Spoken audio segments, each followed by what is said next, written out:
ഈ വർഷം ഇന്ത്യ അടക്കം ലോകത്തിലെ 4-1 രാജ്യങ്ങൾ തെരഞ്ഞെടുപ്പിനെ നേരിടുകയാണ്. കൃത്യമായി പറഞ്ഞാൽ 60 രാജ്യങ്ങൾ തെരഞ്ഞെടുപ്പിനെ നേരിടുകയാണ്. അതായത് ജനുവരി മുതൽ ഡിസംബർ വരെ 60 രാജ്യങ്ങൾ തെരഞ്ഞെടുപ്പിനെ നേരിടുന്നു. അതിൽ ഏറ്റവും വലിയ ജനാധിപത്യ രാജ്യമായി ഇന്ത്യ, അമേരിക്ക തുടങ്ങി Pakistan, Bangladesh, Bhutan, Sri Lanka, Russia, Indonesia, Mexico, south Africa, Iran, Taiwan, European union, അങ്ങനെ പോകുന്നു ഒരു നീണ്ട നിര. ഏതായാലും ഇതിൽ ചില രാജ്യങ്ങളിലെ ഭരണാധികാരികൾ മാറുമ്പോൾ, ഭരണം മാറുമ്പോൾ അത് ഇന്ത്യക്ക് തലവേദനയായി മാറുമോ എന്നുള്ളത് തന്നെയാണ് ഏവരും ഉറ്റുനോക്കുന്നത്. അതിൽ പ്രധാനം പാകിസ്ഥാൻ തന്നെയാണ്. അവിടെ ഫെബ്രുവരി 8-നാണ് തെരഞ്ഞെടുപ്പ്. ആ തെരഞ്ഞെടുപ്പിൽ മത്സരിക്കുന്നത് ജയിലിൽ കിടക്കുന്ന ഇമ്രാൻഖാനും അനുയായികളും മാത്രമല്ല, കൊടും ഭീകരർ വരെ മത്സരിക്കുന്നുണ്ട്. അവരിൽ നിന്ന് ആര് ജയിക്കും? ഈ ജയിലിൽ കിടക്കുന്നവരാണോ ഭരണത്തിലെത്തുന്നത്, അതോ മുസ്ലിം ലീഗിനാണ് അവിടെ ജയിക്കാനുള്ള സാധ്യത എന്ന് പറയുന്നത്? അങ്ങനെയെങ്കിൽ ഇന്ത്യക്ക് അല്പമെങ്കിലും ആശ്വസിക്കാൻ വകയുണ്ട്. കാരണം അമേരിക്കയുമായി അടുത്ത ബന്ധം പുലർത്തുന്ന ഒരു പാർട്ടിയാണ് മുസ്ലിം ലീഗ്. പക്ഷേ ഏത് പാർട്ടി വന്നാലും ഇന്ത്യ വിരുദ്ധരായ ഒരു പാർട്ടികൾ തന്നെയാണ് പാകിസ്ഥാനിൽ അധികാരത്തിൽ വരുന്നത്.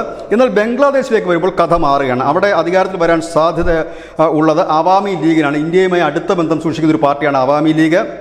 അവർ അധികാരത്തിൽ വരുമെന്ന് തന്നെയാണ് വിശ്വസിക്കുന്നത്. കാരണം ബംഗ്ലാദേശ് നാഷണലിസ്റ്റ് പാർട്ടി തെരഞ്ഞെടുപ്പിൽ മത്സരിക്കുന്നത് അവർ ബഹിഷ്കരിച്ചിരിക്കണം. അതുകൊണ്ട് തന്നെ അവാമി ലീഗ് വരികയാണെങ്കിൽ ഇന്ത്യക്ക് വലിയ കുഴപ്പമില്ലാതെ മുൻപോട്ട് പോകാൻ കഴിയും. കാരണം അയൽവക്കം, സ്നേഹം ഉള്ള ഒരു അയൽവക്കം തന്നെ ആയിരിക്കും വരുന്നത് എന്നാണ് പ്രതീക്ഷിക്കുന്നത്. ഭൂട്ടാനിൽ മത്സരിക്കുന്ന 2 പാർട്ടികൾ, ഭരണപക്ഷവും പ്രതിപക്ഷവും, അത് രണ്ടും ഇന്ത്യയുടെ അനുഭാവമുള്ള പാർട്ടികൾ തന്നെയാണ്, അനുകൂലമായ പാർട്ടികളാണ്. പക്ഷേ ഇന്ത്യ ഉറ്റുനോക്കുന്ന മറ്റൊരു തെരഞ്ഞെടുപ്പ് ശ്രീലങ്കയിലാണ്. അവിടെ ചൈന അനുകൂലമായ പാർട്ടിയാണ് അധികാരത്തിൽ വരുന്നതെങ്കിൽ ഇന്ത്യക്ക് അതൊരു തലവേദനയായി മാറാനുള്ള സാധ്യതയുണ്ട്. ഒപ്പം തന്നെ തായ്വാനിലും അമേരിക്കയ്ക്ക് അനുകൂലമുള്ള പാർട്ടിയാണോ അധികാരത്തിൽ വരുന്നത്, അതോ ചൈനയ്ക്ക് അനുകൂലമായിട്ടുള്ള പാർട്ടിയാണോ അധികാരത്തിൽ വരുന്നത് എന്നതും ശ്രദ്ധേയമായ കാര്യം തന്നെയാണ്. ഏതായാലും അമേരിക്കയിൽ തെരഞ്ഞെടുപ്പ് നടക്കുന്നുണ്ട്. അവിടുത്തെ 2 പാർട്ടികൾ മത്സരിക്കുന്ന 2 പാർട്ടികളും ഇന്ത്യയുമായി ഒത്തുപോകുന്ന പാർട്ടികൾ തന്നെയാണ്. റഷ്യയിൽ പുടിൻ തന്നെ വീണ്ടും അധികാരം തുടരാനുള്ള സാധ്യതയാണ്. ഇനി ഒരുപക്ഷെ അട്ടിമറി സംഭവിച്ചാൽ എന്താകും അവസ്ഥ എന്ന് കാത്തിരുന്ന് കാണേണ്ടി വരും.